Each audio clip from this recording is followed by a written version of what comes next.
بسم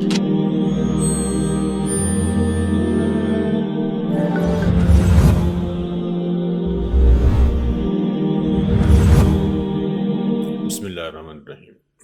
ہم آج دیکھیں گے کہ درخواست دینے سے لے کر سرٹیفکیٹ ملنے تک کن کن مراحل سے اس میں گزرنا پڑتا ہے۔ سب سے پہلے یہ دیکھنا ہوتا ہے کہ جو حلال سرٹیفکیشن باڈی ہوتی ہے، کوئی بھی جو حلال سی بی بناتے ہیں تو اس کے اندر کچھ شعبے بنانے پڑتے ہیں، اور ہر ایک شعبے کا اپنا اپنا کام ہوتا ہے۔ تو کبھی تو ہر شعبے، اگر بڑا ادارہ ہے تو ہر شعبے کے لیے الگ افراد بھی رکھنے ضروری ہوں گے۔ اگر ادارہ بڑا نہیں ہے، ابتدائی کام ہے، شروع والا کام ہے، تو اس میں پھر چند افراد ہوتے ہیں اور وہی سارے کام کر رہے ہوتے ہیں، لیکن نام دینا ضروری ہوتا ہے، اس لیے کہ جب تک اس کے شعبے نہیں بنائے جائیں گے اس وقت تک آپ کو پینیک ایکریڈیٹیشن نہیں دیتا ہے۔ وہ کہتا ہے کہ پورا اپنا نظم بناؤ کہ کس نظم کے تحت آپ نے کام کرنا ہے، تو وہ نظم بنا ہوا ہوگا تو وہ اوپر سے اجازت دیتے ہیں کہ آپ سرٹیفیکیشن کریں۔ اگر نظم بنا ہوا نہیں ہوتا ہے وہ اجازت ہی نہیں دیتے۔ تو اہم شعبے یہ ہیں اس کا تعلق مینجمنٹ سسٹم کے ساتھ ہے کہ کس طرح آپ نے کسی ادارے کو مینیج کرنا ہے۔ تو ان میں عموماً یہ شعبے ہوتے ہیں، ہر کوئی اپنی ضرورت کے مطابق کوئی شعبہ کوئی کم بھی کر سکتا ہے، کوئی اضافہ بھی اس کے اندر کر سکتا ہے۔ سب سے پہلے شعبہ جو ہے نا وہ شعبہ وصولی درخواست اپلیکیشن ڈپارٹمنٹ ہے، کہ جس کے اندر درخواست آئے گی اور پھر وہ پوری کارروائی اس کے مطابق کرے گا وہ۔ تو اس کے لیے الگ افراد ہونے چاہیے، لیکن کبھی ایسا ہوتا ہے جیسے مدرسہ ہوتا ہے نا ہمارا، تو مدرسے کے اندر ہوتا تو یہ ہے کہ ناظم تعلیمات الگ ہو، محتم صاحب الگ ہو، دارالاقامہ کا ناظم الگ ہو۔ لیکن اگر مدرسہ چھوٹا ہے تو ایک ہی آدمی جو ہے نا وہ محتم بھی ہوتا ہے، وہ دارالاقامہ کا ناظم بھی ہوتا ہے، وہی جو ہے نا صدر مدرس بھی ہوتا ہے، وہ تدریس بھی کر رہا ہوتا ہے، وہ شیخ الحدیث بھی ہوتا ہے، سارے کام خود کر رہا ہوتا ہے۔ تو اسی طرح چھوٹی جو سرٹیفکیشن باڈیز ہوتی ہیں اس کے اندر چند افراد ہوتے ہیں، 4-5 آدمی، وہی افراد کہیں کچھ کام کر رہے ہوتے ہیں، کہیں کچھ کر رہے ہوتے ہیں، کہیں کچھ کر رہے ہوتے ہیں، نام اپنے ہر جگہ لکھا ہوتا ہے، لیکن شعبہ بننا ضروری ہوتا ہے۔ تو یہ شعبہ وصولی درخواست ایک شعبہ یہ بنائیں گے۔ دوسرا شعبہ ریسرچ ڈپارٹمنٹ جس کو کہتے ہیں، سائنسی تحقیقات کا، جو بھی آپ کے پاس انگریڈینٹس آئیں گے، جو اجزاء ترکیبی جو ہوتے ہیں، تو اس کے بارے میں آپ کو معلومات حاصل کرنی ہوتی ہے، یہ کس چیز سے بنا ہے اور اس کا سورس، اصل چیز جو ہوتی ہے کہ اس کا سورس کیا ہے، ماخذ کیا ہے۔ اس ماخذ کا پتہ چل جائے تو جان چھوٹ جاتی ہے ہماری حلال کے اعتبار سے۔ تو وہ سورس معلوم کرنے کے لیے آپ کو سائنسی تحقیق، کبھی ایسا ہوتا ہے کہ وہ اختلاف ہوتا ہے کسی چیز کے اندر شرعی حکم کے اعتبار سے، پھر اس کے اوپر تحقیق کرنا پورا۔ کبھی اس کے ماخذ میں اختلاف ہوتا ہے، کبھی ایک ہی چیز ہوتی ہے اور وہ بظاہر اس کا نام ایک ہوتا ہے لیکن اس کے پیچھے بہت ساری چیزوں سے مل کر وہ ایک چیز بن رہی ہوتی ہے، تو اس کے بارے میں بھی تحقیقات کرنے کی ضرورت پیش آتی ہے، تو اس کو ریسرچ ڈپارٹمنٹ کہتے ہیں۔ ایک شعبہ جو ہے نا، شعبہ آڈٹ کہہ لیں، انسپیکشن کہہ لیں یا معائنہ کاری کہہ لیں، جو بھی ہے، یہ آڈٹ کا شعبہ الگ ہوتا ہے، یہ آڈیٹر الگ سے رکھنے پڑتے ہیں۔ تو یہ آڈیٹر فقط آڈٹ کریں گے، آڈٹ کی رپورٹ دیں گے، اور اس کے بعد پھر سرٹیفکیٹ جاری کرنا نہ کرنا یہ اوپر کے لوگوں کا کام ہوتا ہے، مینجمنٹ کا، وہ پھر جاری کرتی ہے سرٹیفکیٹ یا نہیں کرتی ہے۔ یہ تیسرے نمبر پہ یہ شعبہ ہوگا۔ چوتھا شعبہ جو ہے ایڈمنسٹریشن ہوتا ہے، یہ نظام سنبھال رہا ہوتا ہے، یعنی جو اپلیکیشن ڈپارٹمنٹ ہے اور یہ دوسرے ڈپارٹمنٹ، ان سب کو کون مینیج کرے گا، تو وہ اس کے لیے الگ سے ایک شعبہ ایڈمنسٹریشن ڈپارٹمنٹ، یہ شعبہ انتظام جو ہے نا یہ بنایا جاتا ہے، ایڈمن ڈپارٹمنٹ کہتے ہیں۔ ایک شعبہ ہے شعبہ صارفین، اس کا تعلق ان لوگوں کے ساتھ ہوتا ہے جو آپ کے کلائنٹ ہیں، جن کو آپ نے سرٹیفکیٹ جاری کیا ہوا ہے، اس کو کبھی کوئی شکایت ہے یا کوئی مسئلہ ہے اس کے ساتھ، تو وہ آپ کے ساتھ اس شعبے کے ساتھ رابطہ کرے گا۔ عموماً شعبہ میں نے عرض کیا کہ یہ سارے مکس ہوتے ہیں، افراد ان کے مکس ہوتے ہیں، ایک فرد وہی ہر جگہ کام کر رہا ہوتا ہے لیکن شعبہ بنا ہوا ہوتا ہے، شعبہ صارفین الگ سے بناتے ہیں تاکہ ان کو پتہ ہو کہ ہم نے فلاں سے رابطہ کرنا ہے۔ تو اس کے اندر پھر ہر ایک کی اپنی اپنی ذمہ داریاں بھی لکھی ہوتی ہیں، جے ڈی جس کو کہتے ہیں،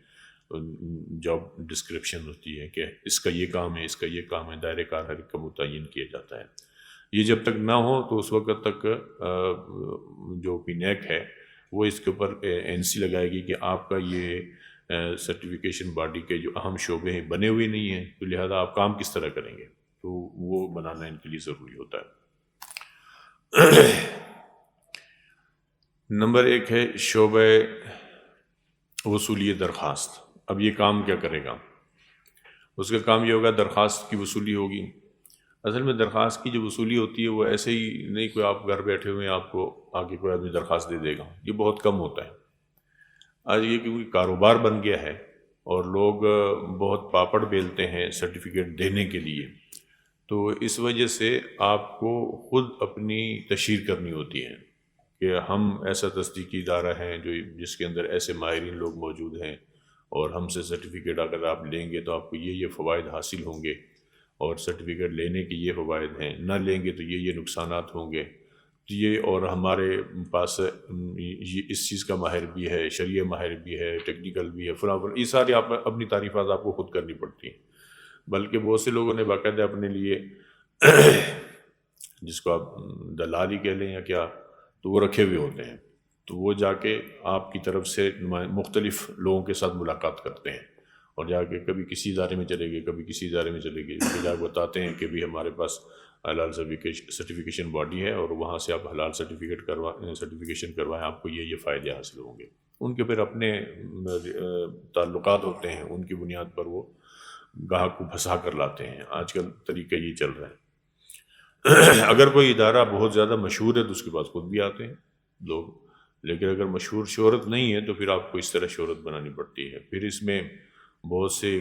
لوگوں کے گاہک توڑنے بھی پڑتے ہیں۔ آج کل بہت زیادہ اس میں چلا ہوا ہے کہ ایک کسی نے کہیں سے حلال سرٹیفکیشن لی ہوئی ہے اور یہ اس کے پاس چلے جاتے ہیں، اس کی کہتے ہیں آپ فلاں سے حلال سرٹیفائیڈ ہیں،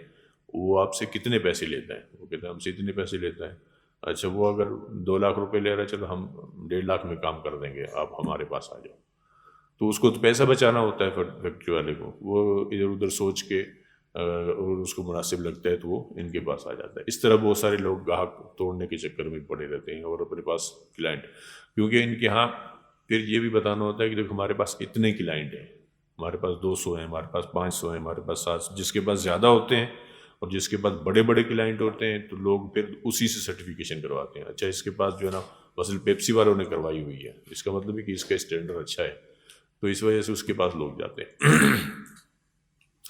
تو پھر وہ پہلے ترغیب یہ دیتے ہیں، لیکن پھر وہ درخواست کرتا ہے کہ مجھے سرٹیفکیٹ جاری کیا جائے، تو وصولی درخواست اس شعبہ وصولی درخواست والے کی ذمہ ہوگی۔ ابتدائی رابطہ کرنا، اس سے تھوڑی بہت معلومات دینا، یہ اگرچہ پہلے وہ کام کر چکے ہوتے ہیں لیکن قانونی طور پر ان کو یہ ابھی کرنا پڑتا ہے۔ اور اس کے اندر 3 چیزیں اہم رکھی جاتی ہیں۔ کاروبار کی نوعیت کیا ہے، آپ کے کاروبار کی نوعیت کیا ہے، اور سرٹیفکیشن کا اجمالی طریقہ موٹا موٹا بتا دیں گے۔ ہم پہلے ایک آڈٹ کریں گے، پھر دوسرا کریں گے، اس کے بعد پھر ہم نے NC تلاش کرنی ہے، ان کو اگر آپ لوگوں نے صحیح کر دیا تو اس کے بعد پھر ہم آپ کو سرٹیفکیٹ جاری کر دیں گے۔ موٹا موٹا اس کو طریقہ کار اجمالی بتائیں گے۔ اور پھر اپنا جو کمپنی ہے یا جو کلائنٹ ہے اس کی مکمل تفصیلات آپ ان سے لیں گے، یہ فیکٹری کہاں پر ہے، کیا کام کرتی ہے، کتنے لوگ اس میں ہوتے ہیں، یہ معلومات اجمالی ہوں گی، یہ شروع میں وہ لے لے گا، تفصیلی معلومات پھر آگے وہ آ جائے گی۔ پھر یہ کبھی ایسا ہوتا ہے کہ انہوں نے درخواست تو دے دی اور آپ نے رابطہ بھی کر لیا، لیکن ان کو پھر ایک اور ترغیبی خط لکھتے ہیں، کیونکہ یہ ابتدائی کام جو ہے نا، جو کمپنی ہوتی ہے یا جو سرٹیفکیشن کروانے والا ادارہ ہے اس کے نیچے والے لوگ کر رہے ہوتے ہیں، پھر یہ باقاعدہ ان کو ایک ترغیبی خط لکھتے ہیں تاکہ وہ ان کی ایڈمنسٹریشن جو بڑی ہے، بڑے لوگ ان کے ساتھ بات کریں، ان کو ترغیبی خط لکھ دیتے ہیں۔ پھر اگر ترغیبی خط سے گزارا نہ چلے، کیونکہ خط میں تو چند الفاظ ہوں گے، تو پھر یہ خود جا کر ملاقات کرتے ہیں ان کے ساتھ، تعارفی میٹنگ کرتے ہیں، اور اس تعارفی میٹنگ میں پھر جس کے پاس جتنی زیادہ باتیں ہوتی ہیں، یہ بہت زیادہ بولنے کے ماہر ہوتے ہیں،